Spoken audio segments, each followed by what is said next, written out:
Areas of land and water affected by hazardous waste or pollution are referred to as contaminated sites. Such sites are typically remediated over time. Remediation refers to the process of reversing or stopping the damage to human health and the environment caused by hazardous waste or pollution.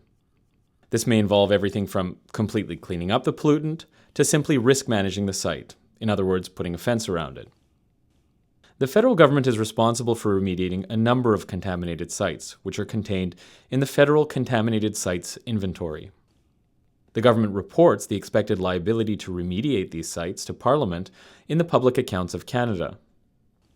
The PBO was asked by a parliamentarian to assess the degree to which the liability reported in the public accounts reflects the cost of remediating these contaminated sites.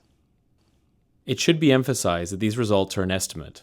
The actual cost of remediating the sites in the inventory will depend on the degree to which past and present site assessment and remediation cost characteristics hold true going forward.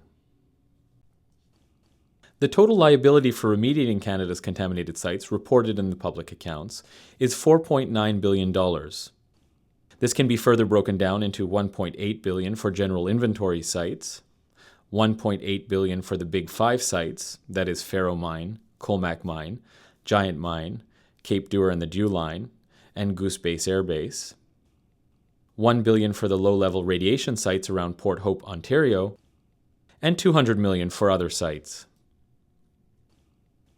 It's the general inventory sites that are the main focus of this analysis.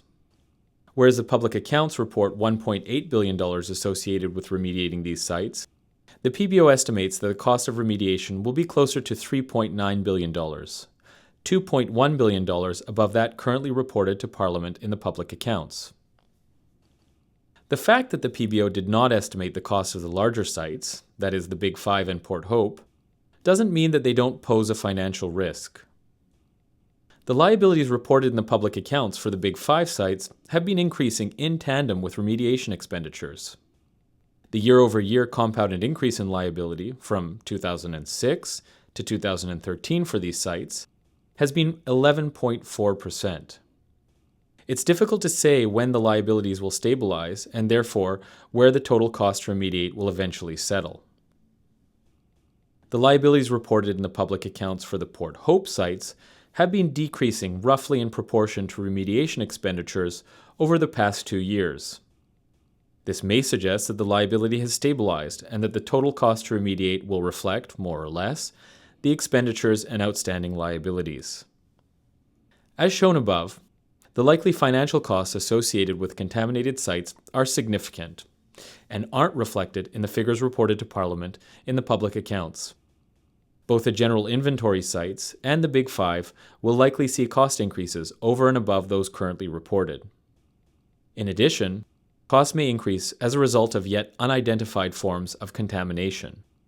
By way of example, a new contaminant, PFOS, has recently been discovered at a number of sites.